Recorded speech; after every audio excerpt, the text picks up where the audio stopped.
Alors, la liberté, c'est effectivement la grosse question, hein, c'est-à-dire question qu'on peut aborder en 3 thèmes, liberté, égalité, fraternité. Les 3 thèmes sont essentiels et aucun ne peut se passer des autres. Et la liberté, comme l'égalité, comme la fraternité, sont toujours relatives. Prendre la liberté complète de se désaliéner complètement, c'est tout à fait impossible. On est toujours à l'intérieur d'un schéma de négociation avec la liberté. C'est-à-dire qu'il y a des déterminismes, je peux le vouloir autant que je veux. Si je veux gagner 20 cm, j'y arriverai pas. J'ai la taille que j'ai. Ça, c'est un déterminisme biologique. J'ai l'origine sociale que j'ai. C'est un déterminisme social. Ça ne contraint pas absolument et complètement, notamment un déterminisme social, mais ça va rendre l'effort pour sortir des déterminismes, donc pour prendre la liberté plus intense. C'est pour ça que l'actionalisme, c'est-à-dire le fait de dire « je suis quelqu'un », qui est capable de choisir tout lui-même dans sa vie, doit tenir compte des déterminismes. Je suis, pour le dire comme Sartre, je fais en fonction de ce qu'on a fait de moi. Je ne fais pas dans une liberté absolue. Le seul homme libre est né d'un œuf tombé dans le désert, disait Kundera.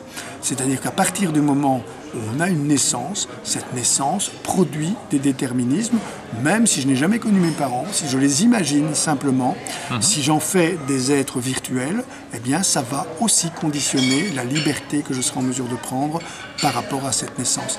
Et donc on est tous partiellement déterminés, mais pas absolument déterminés. Et l'espace de liberté, c'est cette négociation que l'on fait avec ces déterminismes. C'est pour ça que qu'est-ce que j'ai fait de ce qu'on a fait de moi? C'est la question essentielle d'un être humain, c'est-à-dire quelle est ma part de liberté que j'ai pu prendre individuellement par rapport à mon déterminisme. À partir de là, je vais aussi être plongé dans une société qui va légitimer ou autoriser cette liberté. Et là, ce sera la somme de mes aliénations aussi dont je vais devoir tenir compte. Les déterminismes et les aliénations sociales, qui fait que dans une société, eh bien, on n'est pas libre d'agir exactement comme on le veut. Et plus une société s'éloigne de mécanismes démocratiques réels et complets, plus on risque effectivement bien d'avoir un ensemble de servitudes imposées.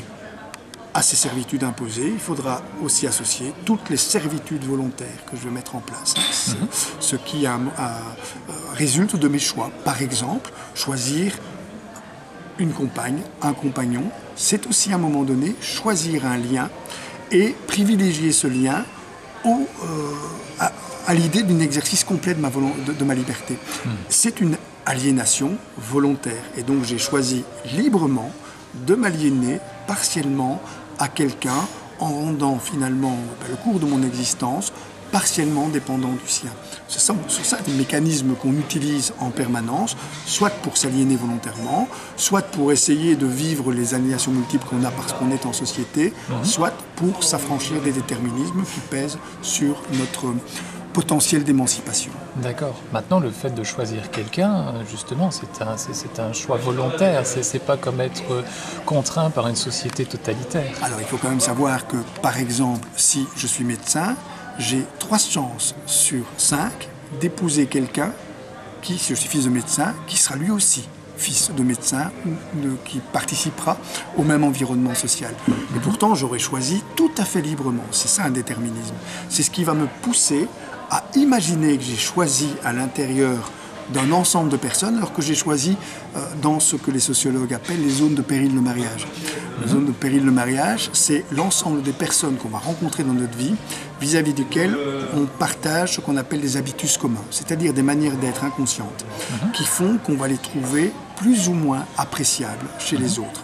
Et nos habitus, c'est ce qui va constituer l'individu et l'inconscient social, et c'est ce qui va aussi conditionner les goûts et les dégoûts que j'aurai par rapport notamment à ce que représente un autre être humain.